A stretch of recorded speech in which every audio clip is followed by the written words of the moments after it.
Hey, how goes it? Ken Bozak here to talk about Bitcoin and Bitcoin accessories. And today I'm here with my bro Gray. How goes it, bro? Thanks for joining me today. Oh, good man. Thanks for having me. It's great to finally talk to you. Yeah, dude, this has been cool, man. So I thought it would be interesting to set up that calendar link to just talk to anybody and everybody who wants to talk. And I'm just interested. Like, where are you calling in from? How did you get into crypto? Like, what's your background story? I'm calling from South Africa, Cape Town. So I'm based in South Africa, but I got into the space because I had problems with the bank here. I remember the bank freezing my funds at one point because of a minor problem. So I was in a foreign country, and we had issues with the visa because my visa wasn't. They didn't issue me a new visa. I was still in a waiting period. So according to the regulations, when you're on a waiting period for your visa, you cannot access the banking system. Oh, So shit. I had all the money that I've saved up all my life, like all my life savings, the most money I've ever had in my life, frozen in the bank. They're like, no, we're not going to give it to you. And this was because of your traveling visa when you were abroad in another country. So it had nothing Exactly. to do with anything in your country. This was totally out of your control. Damn. So Absolutely. this is what kind of got you falling down that cryptocurrency rabbit hole. Yeah, yeah. After that, I was like, screw these guys. I was still looking for a couple of things to look into, like alternatives of how can I be like financially free. When I Right, say right. Like financially free, precious not just having metals money. and stuff like that. Exactly, things that I can own it and control, right? So I remember looking at a Reddit Q&A with Bill Gates, actually. A lot of guys were asking him about Bitcoin stuff. So I was like, yeah, what is this Bitcoin thing? And then from there, I just went all in. Just started looking into it. I found it interesting. And once I got my access to the banking facility again, I just straight up got my cash out, put it all in Bitcoin, and Whoa. then yeah, from there, that's here we are. Yeah, a friend of mine in the chat just said he may have gotten hacked. DM me, man. I might be able to help you out there, Seth. That's a total bummer. So That's so horrible. so you got into the space for the financial freedom aspects. Like, how do you use crypto then now? Like, do you store your value there? Do you spend Bitcoin? I'm just curious. How have you started to utilize the actual currency for freedom? Okay, so the freedom was more like an entry point for me. And once I got to understand it, I realized how big it is. And this is what most people don't understand, right? Like you live in the States or in any like first world country, Bitcoin might seem like something that's for fun or for cool guys to play with. But really, if you've ever traveled in Africa or some parts of Asia, you will realize why this kind of currency is important. So how I utilize it, remittances in Africa, there's a lot of people who have their relatives working overseas. They want to send money back here. And you don't know how much work it is for you to withdraw money from, say, Western Union. You need a lot Oh of yeah. paperwork, and those people live in informal settlements. So they don't have no proof of residence, and sometimes they don't even have bank accounts, right? So they would spend the entire day going to Western Union trying to figure out what would be the best Well, way this is why to they get need their the money money. out. This is why families sending money home because they're in Exactly. hard times. They don't have, these proof of address because maybe they don't even have a friggin' address, like Yeah. and yeah, I could see that because I talk to a lot of like when I travel, I talk to a lot of people and a lot of people that are traveling abroad or living out of country and working out of country, and I talked to them about that, and I found I didn't know how much money Western Union basically steals as the middleman there when you're sending money across country, especially if you're going from one currency to another currency. They really start to rip people off, and then they'll freeze the money forever on both ends because they'll flag it, right? They'll say, "Oh, this is Yeah. suspicious." Now they keep the money. Yeah. And for a lot of people who don't have choice, they have to keep up with that to the point that it feels kind of natural or normal for them to participate in those kind of system. They have never known anything better. So what I've been doing over the years is just to help people understand about what Bitcoin is or what crypto is, and have no idea how many people that I've gotten to a point where they use Bitcoin to send money to each other. Nice. So that's one aspect of it, and there's a lot of people who couldn't get access to having to accept credit cards on their platforms if they have websites, they're selling stuff or whatever. Bitcoin is a viable option for them. And a lot of people also who just want like real financial. So this might not be a huge concern from where you are, Ken, but if you're in Africa, you're always concerned about hyperinflation. You know what happened to Zimbabwe, right? Recently in South Africa, there was a bank here called VBS. What happened to those guys is they robbed innocent people's money that they put in a mutual bank. They took away all the money, the politicians, and the bank went bankrupt. So the poorest people now couldn't go to the bank and get their own money. They say, hey, we don't have cash, there's nothing we can help you with. They gave them a small limit what they can withdraw a day, and they would sleep at the bank to be the first one in line just to withdraw their own money. So when I speak to those kind of people, or they reach out to me and I introduce them to crypto, that's the best thing they have ever heard.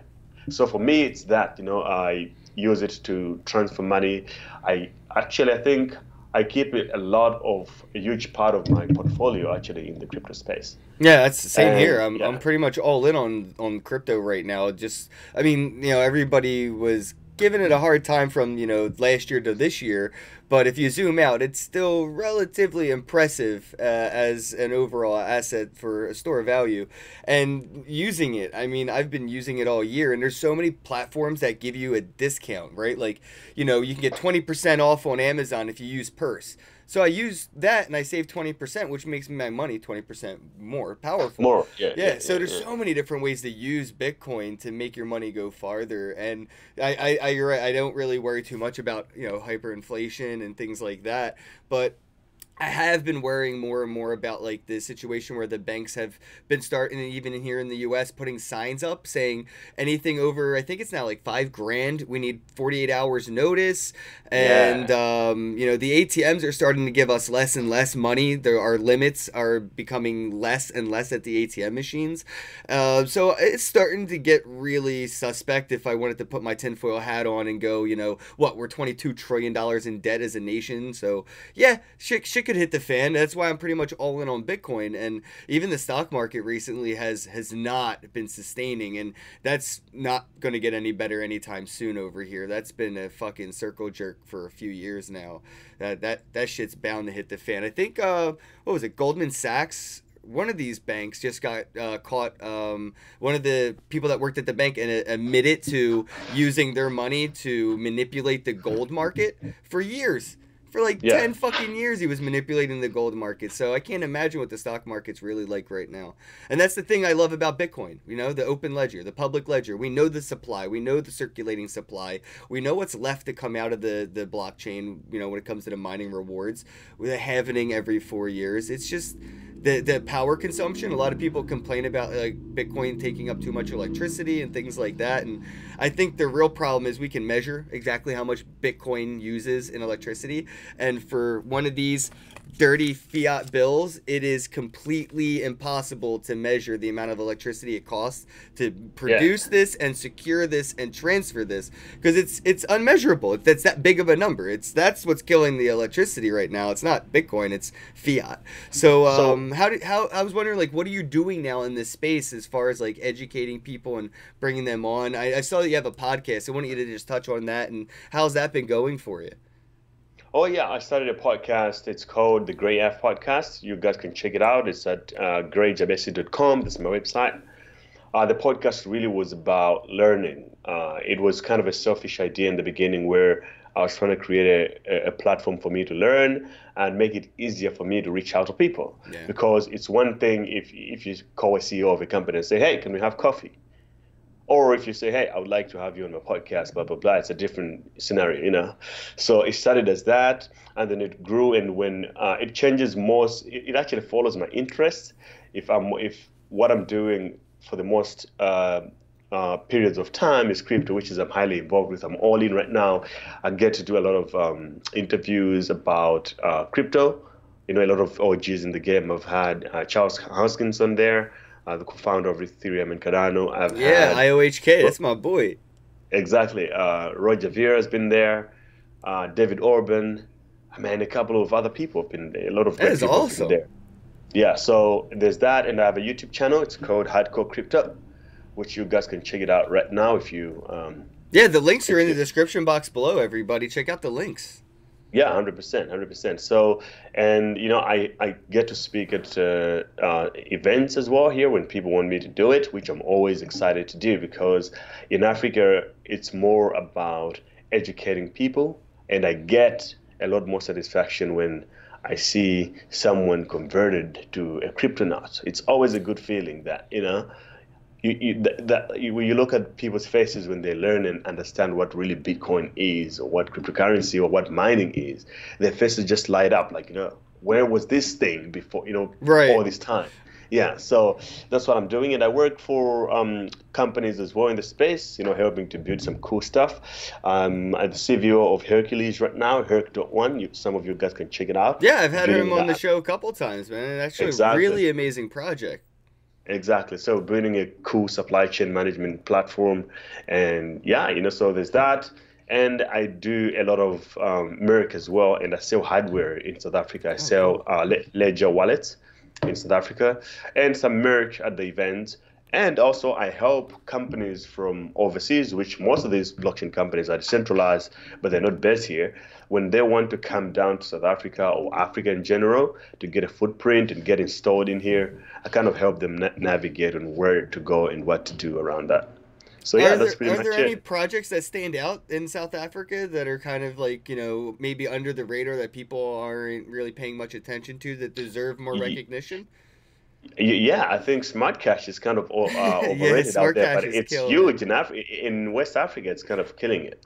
I think I Yeah, have one of so these things somewhere. Is this the one? This is the one from Smart Cash, right? The wearable. no, no, there's no smart cash. Smart cash, they're all about, you know, ATMs, and they have a card and they do masternodes. Ah, yeah. I don't know. I thought that you could load this with Smart Cash. No, Maybe I'll. maybe you can. I don't know about it. Yeah, I feel like you can. I may be wrong, but I got one of these, and I'm pretty sure that I could. This is like an NFC tap and pay, so I could load this with Smart Cash, Oh, and then I could right. tap and pay at the register with anywhere micro or Mastercards accept it. Okay, that's so cool. Yeah, Yeah, then because I've maybe been there's good. traveling a lot, so when I go over, I'm gonna need to use this. Smart cash is great for that. You know, they're trying like all sorts of ways to get some good adoption. So yeah, I kind of masternodes are because in Africa people were really, really interested in into mining until most of them got scammed by all these fake, you know, cloud mining Mm-hmm. companies. Now people are like, okay, what's the best way to do it? Maybe, you know, something that you can personally control on your own, other than just giving your money to someone Do you else. see any of that? Like, sort of like the Star Wars, light side, dark side of the blockchain force. Like, do you see people that, when that light bulb goes off, do they use it for good or do they use it for evil? I know a lot of people, as soon as you say Africa, people are like, oh yeah, the scams, there's so many scams that come out of like that area. It's kind of, it's fucked up. I mean, scams are everywhere, but I'm just wondering, like, do you see any people that, using it for good or bad? It's everywhere. So, It's not just so like, the scams actually Africa has very, you know, very, I would say, a least amount of scam. It's just that they, you know, I think it got overexposed too much. There were quite a right. few more scams in the last few years in a certain market, but that's gone. You know, the card scams are now kind of gone. The scams that are happening here, it's really just that the projects that are being sold to people, the affiliate, the network marketing kind of vibes, Oh, like BitConnect kind of where shit.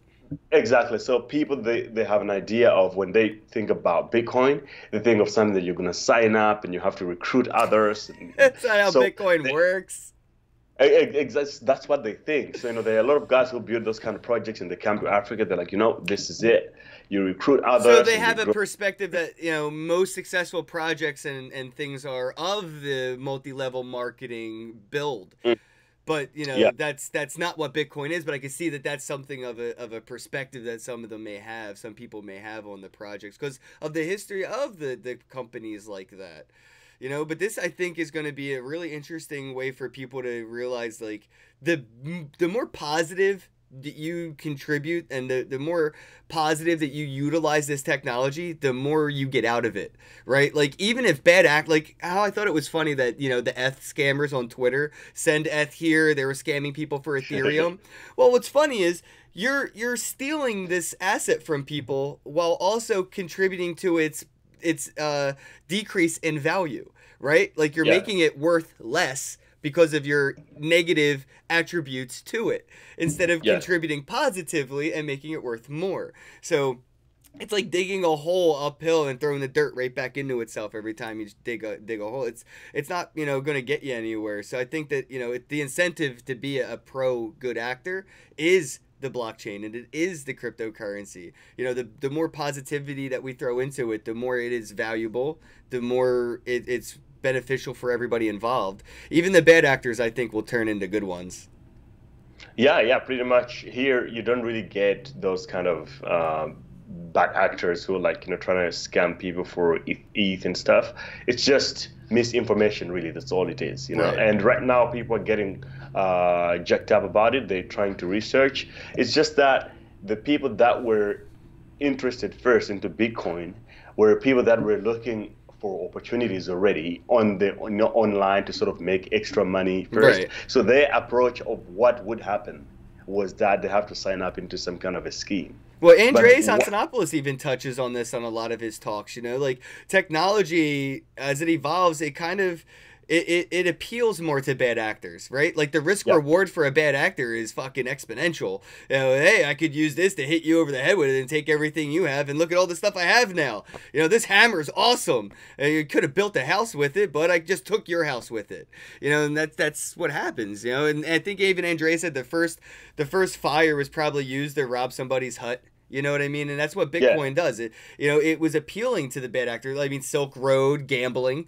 All of the Bitcoin, like, historians that I know basically got into it from either Silk Road or gambling. Because right. in the U.S., in the States, the banks kind of stopped allowing people to fund their gambling accounts or to get payouts. So you just had money locked and it was frozen in these gambling sites. You could keep making money, but you couldn't do nothing with it. You couldn't get money out or put more money in. So they eventually started using Bitcoin, and the bad actors came and took over the game. And and we saw what happened since then. It's become this, I don't know, this amazing place where projects like Herc, like flourished during the bear market to the bull Yeah. run and then back into another bear market, and they're still flourishing. And projects like that are what come of this, like these circles of life. It's what Bitcoin has gone through, a 10-year circle of life.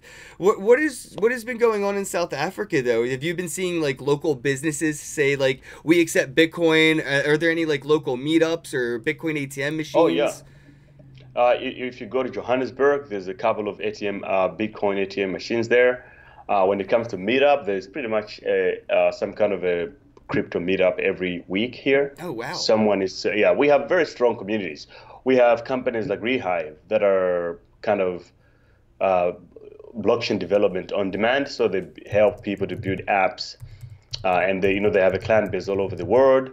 And we have quite strong Cape Town, where I'm based at the moment. We have a very strong startup community, and all that is moving into the blockchain at the moment. So there is a lot going on, and most people from South Africa are highly participating into the in this space. Vinny Lingam, he's from South Africa as well, so he's actively doing a lot here. And EOS, even they had the hackathon. The hackathon finale was hosted here last month. So there's a lot going on, and I think Africa is where, if you speak of adoption, I think Africa is where you will see actual projects starting to work in real life where people use them. There's a project called Walla. I don't know if you ever heard of it. I've heard of it actually. I feel like one of my buddies may work for them. Voila. Yeah, I can hook you up with the CEO. Maybe you should have him in the Oh, show. that'd He's be doing an awesome. incredible job. Yeah, he's doing an incredible job there. He's from the States, but he's doing it in Uganda, where they're trying to kind of replace the fiat with a digital currency where people can trade with, without too many transaction Well, I fees. heard they're kind of doing things like that right now with cell phone minutes in Yeah. Uganda and places in Africa, where you take your cell phone, you send somebody a couple minutes, and it's actually worth. I got this cool new effect when people send me a super chat. It goes off on the screen right here. Woo! So thank you, Data Bunkers. Thank you, Seth, for the super chats. Much appreciate the tips, guys. And I hope you guys enjoyed the new effects. That took a lot of work. Uh, but yeah, dude. Where was I going with that before they distracted me with their fiat over here that they're tipping me? Uh, um, I was just wondering, do you have any questions for me on your end? I was. Yeah, of course. I think I just wanted how did you get into all this? And also, this is the question that I've always wanted to ask you. How much did Dash had to pay you for the tattoo? They actually didn't have to. I went with my buddy who works with Dash. But I'll start with the first question.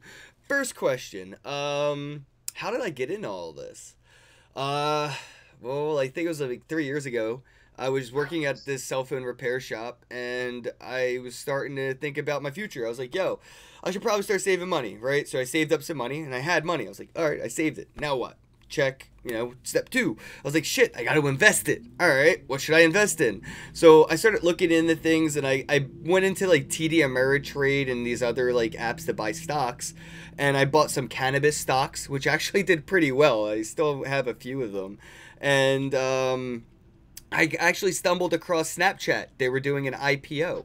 And I didn't know what the hell an IPO was. I just knew Snapchat's awesome, and I kind of accidentally learned how to do my own due diligence and research projects. So I started researching into Snapchat and like what the IPO had in store. They were releasing their spectacles, which were the Snapchat wearables. They had the little cameras built in, and they had a contract signed with the Winter Olympics, and they were going to have like a person perspective view of the Winter Olympics on Snapchat.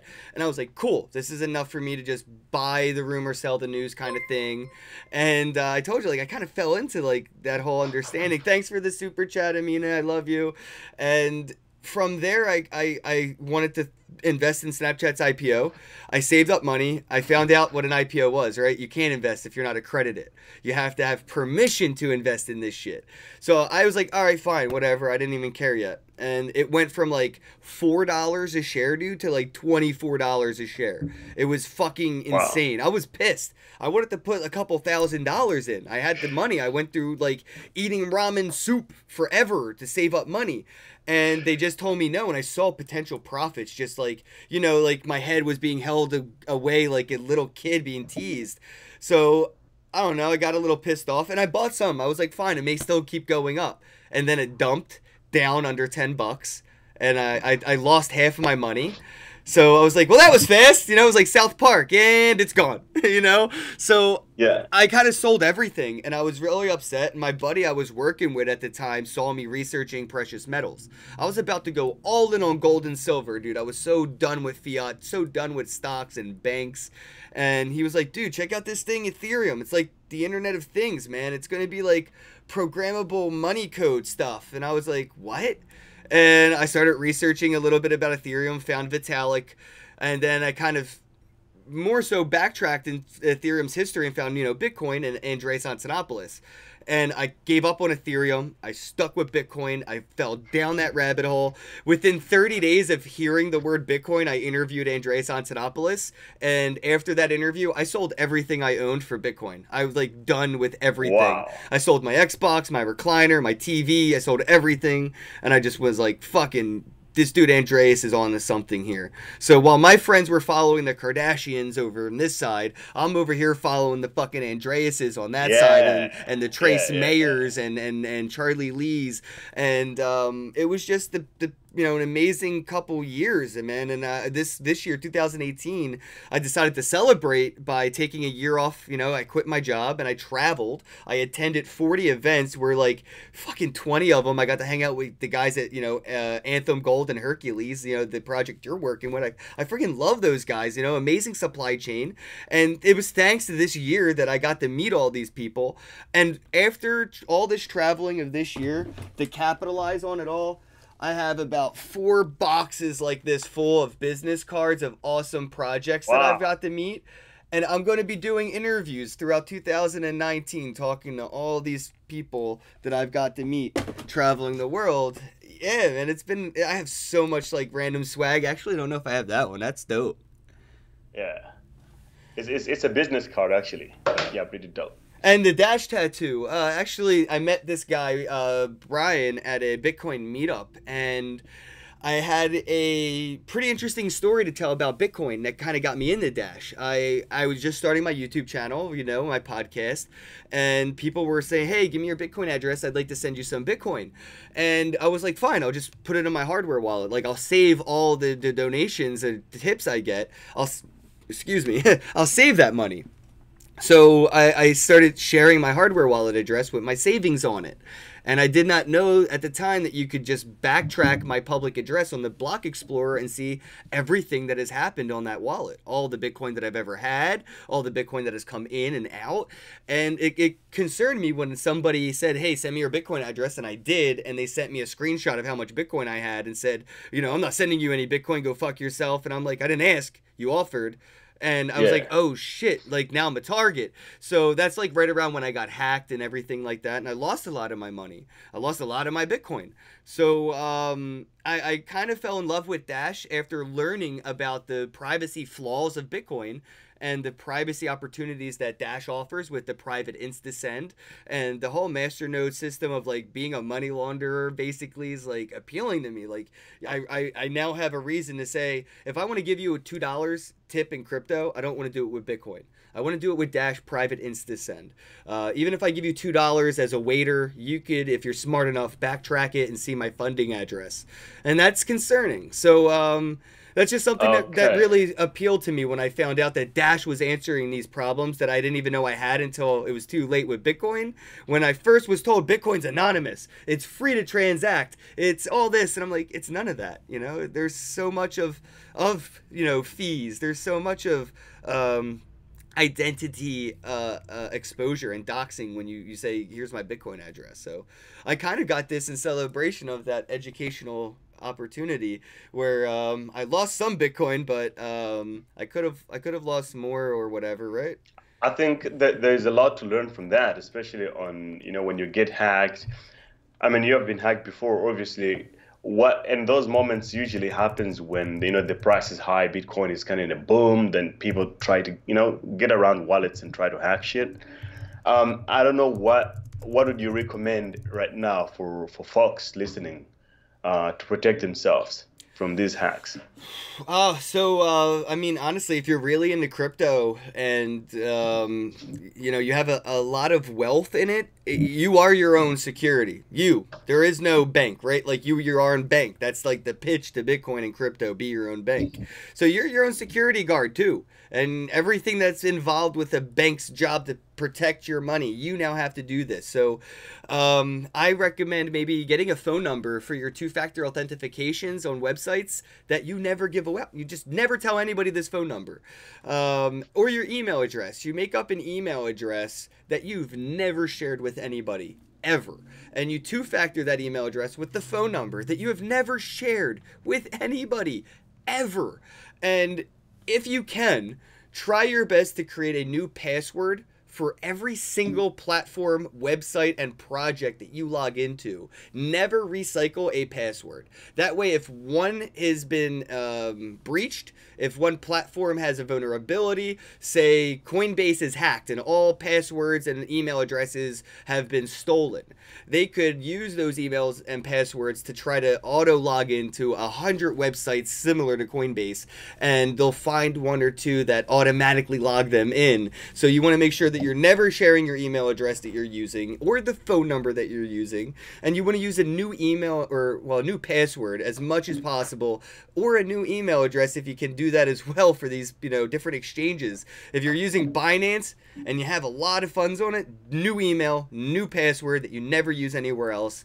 And yeah, maybe don't even tell people you're into it, which sucks, right? Like, the first rule of Fight Club is don't talk about Fight Club, and the first rule about Bitcoin is tell everybody about it. So be careful who you're telling about Bitcoin. You know, you don't want to go to a Bitcoin meetup and tell people, hey, I've been into Bitcoin since 2015, and get robbed on your way out. You know, it could be a problem. So just be careful, you know. You are your bank, and you're a walking honeypot, and people have a opinion of people that are in the space. They think everybody's a Bitcoin millionaire. So just be careful.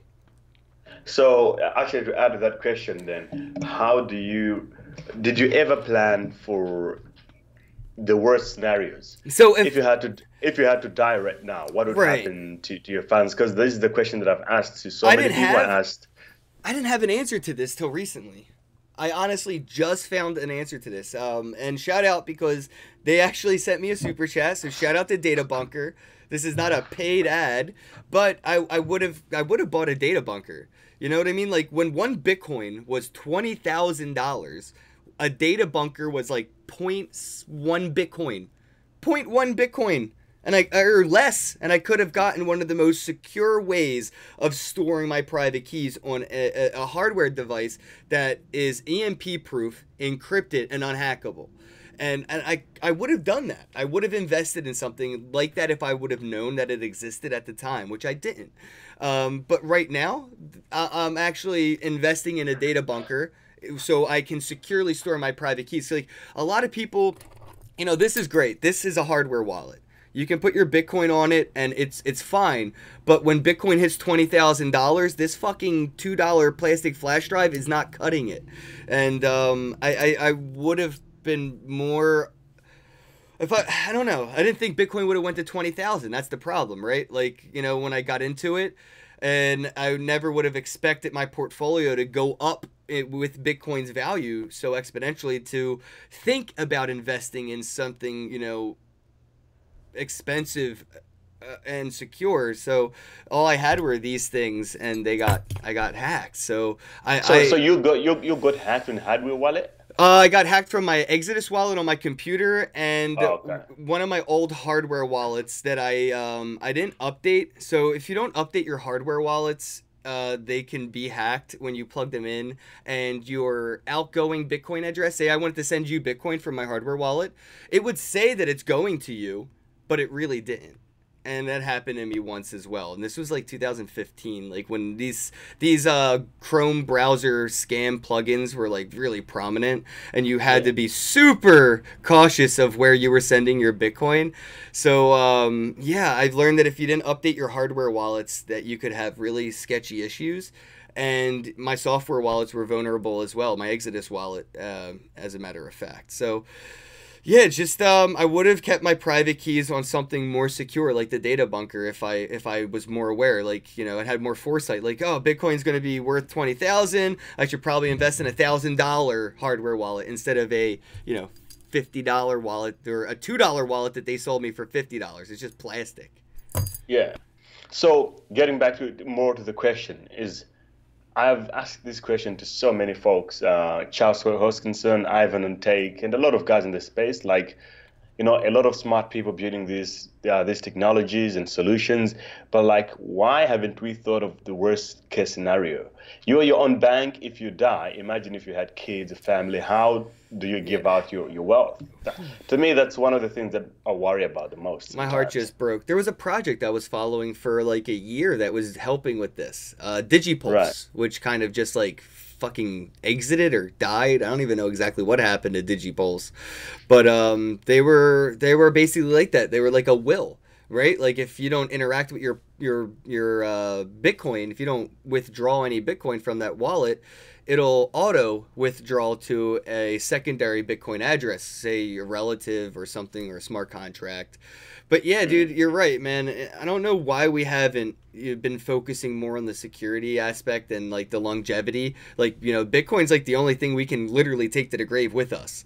If I lock up and encrypt my private keys, it's gone. It's coming with me to the grave forever. Unlike any other asset in the world. You think you're taking your $1 million in cash with you like Floyd Mayweather? Nah, they're gonna let you maybe bury yourself with that money, but those public keys are going to be reprinted and reissued, baby. So you don't get to take nothing with you into the grave but Bitcoin. And that's a real problem. And I thought DigiPulse and was going to solve it. And there's some other projects similar. I don't know, man. I think we're just so early. We should have it, but it's something that I think Bitcoin,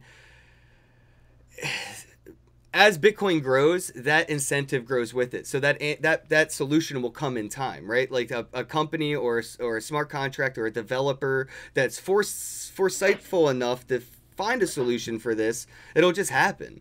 Like, because imagine there is someone who, we don't know who it is, but there is someone probably with 200 Bitcoins who just died and that's gone. Right. And right. probably he left nothing for his family or anything, or nothing to charity or anything. It's heartbreaking. That's gone.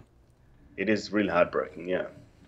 So yeah, those solutions will come in time, man. I mean, a smart person will figure out how to fix it. I always wonder why we don't have multi-sig in everyday wallets.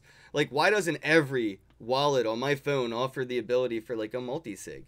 I just want I want these things. I want to be able to send batch transactions too. Like, why don't we have these simple features in these, everyday uses for crypto and in these mobile wallets? Like, if I open up my wallet, I want to be able to send you and Logan and Anthem all $10, in Bitcoin, because we went out to eat last night and you guys covered the tip for me or whatever. I should be able to send that with one transaction fee conveniently from my mobile app.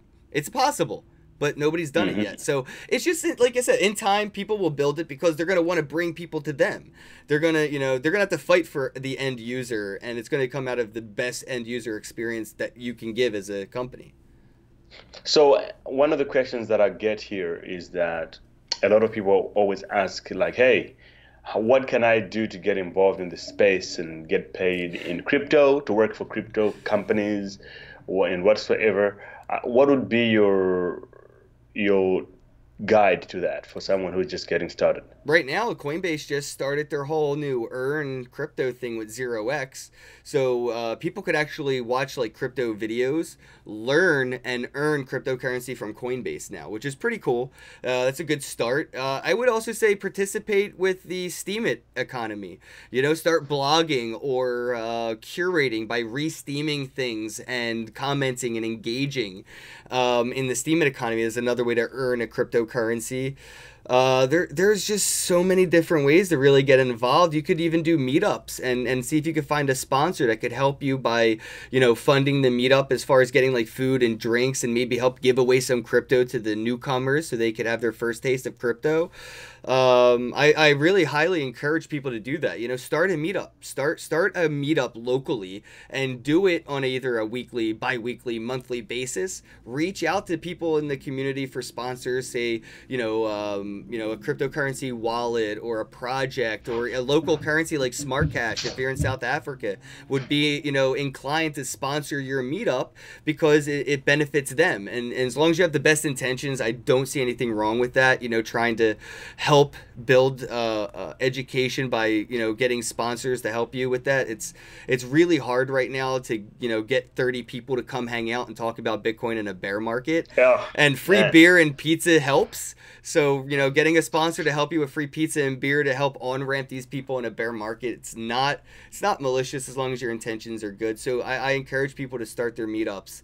And there's just bounties everywhere. Latium is a company that's offering bounties bounties right now. I just interviewed Kevin, and I interviewed David Johnson from Latium, the CEO, and they have a really interesting bounty program. Like, you could go to Latium, I think it's latium.org, and you could like retweet and interact with things as far as like, you know, incentives go for marketing, like micro marketing, not, you know, large campaigns, but just like do a retweet and you get a couple of Satoshis, and people can actually earn by engaging with these companies that use Latium instead of like Facebook for marketing. Yeah. Okay, that is very important to know. So there is space, and one thing that I would just like to point out is that there is enough space for everyone, because others think that it's more of, you know, you have to be a developer to get involved. But hey, this is an industry like any other industry. You know, all different skill sets are needed for all these companies to operate. You know, if you're an accountant, everybody needs an accountant. If you're a business developer, graphics designer, sound engineer, everything. Exactly. Like everything. This industry is so new. That is partly why we have so many bad products yet at the moment, right? Our products are not to that level yet, simply because we don't have enough talent that pays attention to every single point of detail. If you go back to when we just got electricity and like mass production of like household items, look at all this shit that people would shill, like the electric spatula. You know, like back in the 50s, they just had a spatula that would throw burger patties in your face. But they would shill these crappy items because they didn't have quality engineers, quality developers. It was an early time for the technology. And that's where we're at right now with these companies that, you know, maybe they have a lot more to offer than they even know. That's a real thing too. Like, I see some real potential now with Tron that I really wasn't paying attention to at first. But now when it comes to gaming, blockchain gaming, I'm seeing a lot of potential for a lot of these blockchains that I didn't see before when it came to like remittances or, you know, store value, stuff like that. But with gaming, the microeconomies within gaming, totally see some potential in these products that, you know, that lasted this year, that a lot of them didn't. If you're paying attention to gaming, what do you think of Mana, the crypto? I actually haven't. I've been looking more into the Ethereum blockchain. I stumbled into Trons. I've been playing with the Toshi Trust wallet from Coinbase. So Chibi Fighters, Blockchain Cuties. I've been playing Steam Monsters. It's a card game on the Steemit blockchain. So there's probably like 10 different blockchain games that I'm playing, but I don't know if I stumbled across that one yet. Oh, okay. Yeah, that's more like but you know, just look at it. It's a platform that they're just creating a little community for gaming, for digital assets. So it's like, you know, you can actually own the thing that you get in the game and resell them. So you know.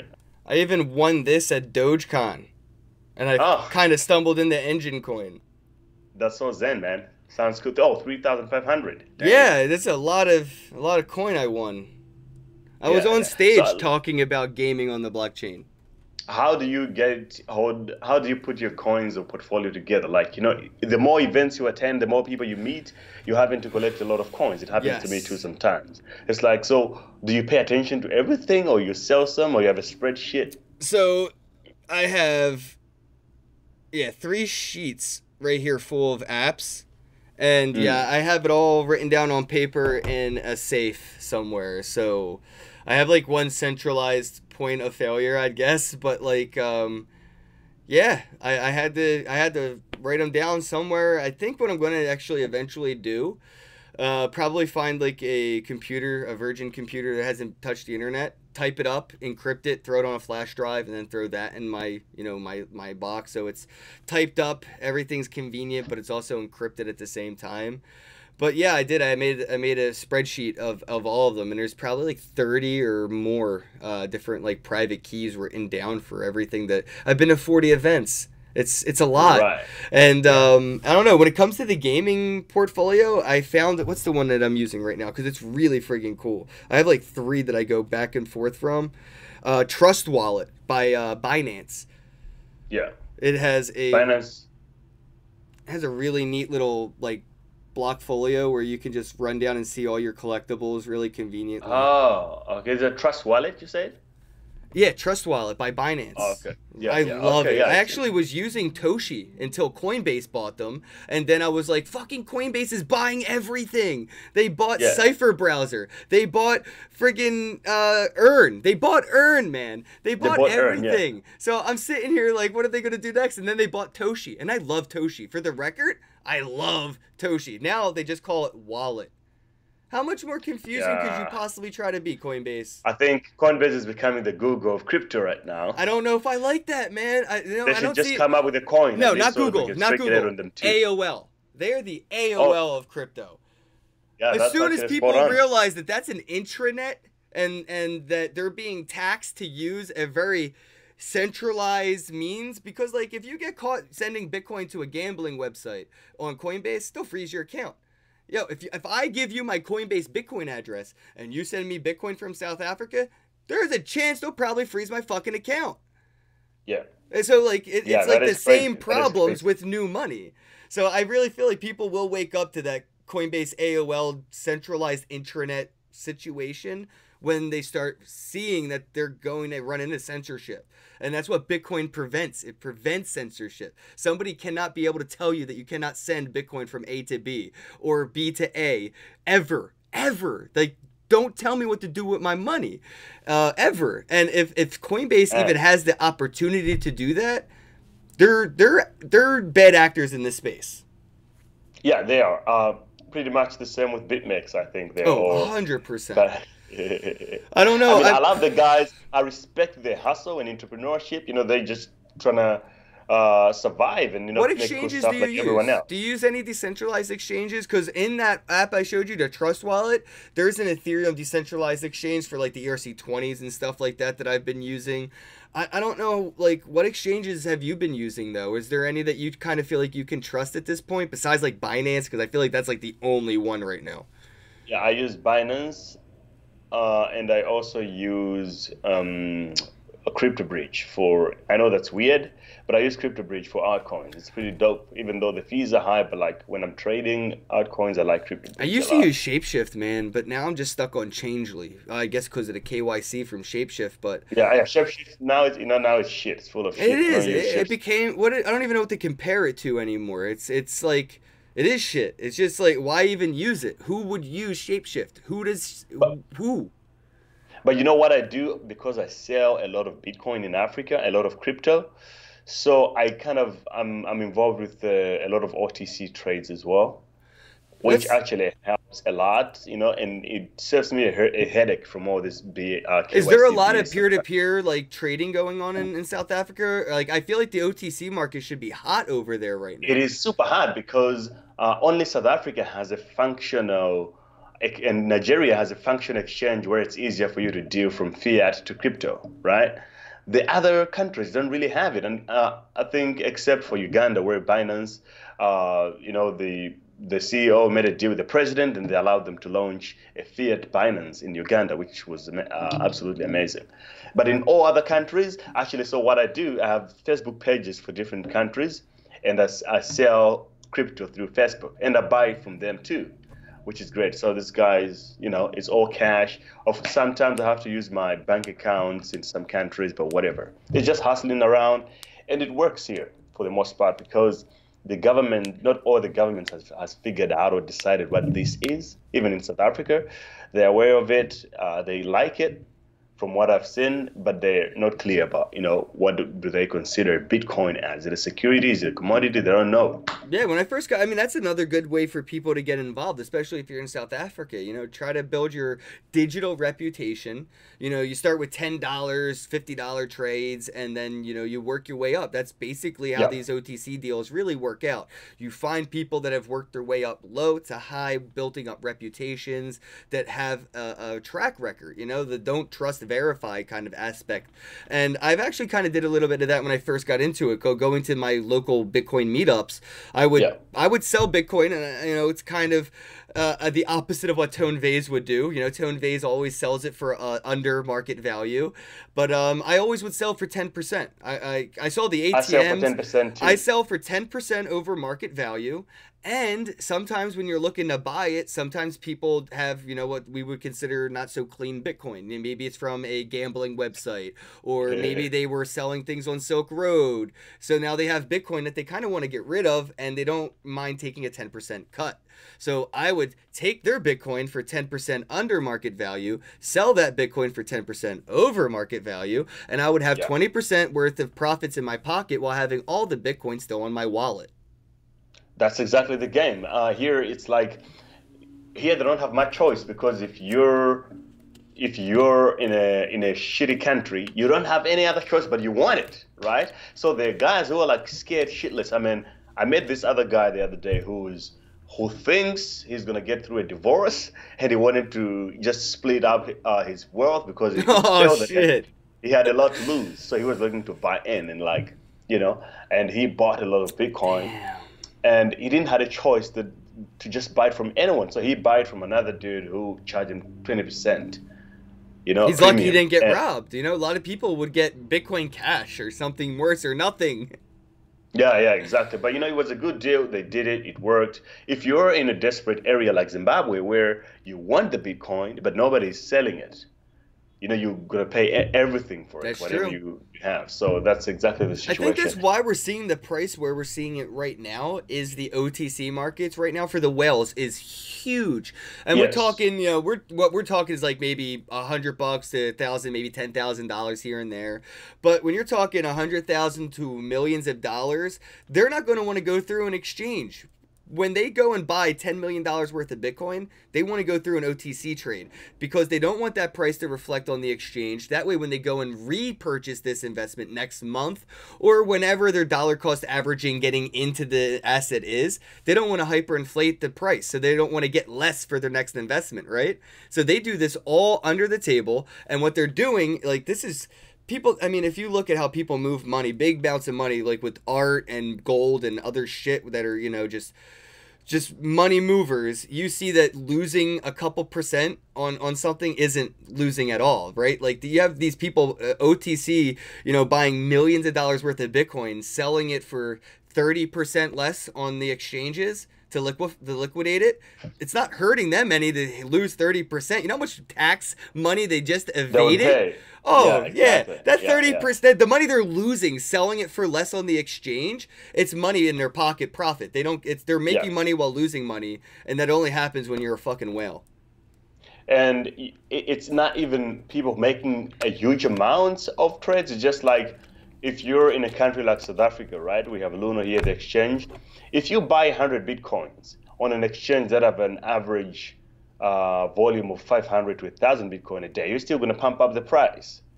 So you're not going to do that. You're just going to have to go through the OTC market. So you're Exactly. right. Like there's a lot of, I think anything from 50 BTC going up, it's OTC right now because if you do that on an exchange, price is going to go up. So if you wanted 50 and you had the right amount of money, you're still not going to buy 50.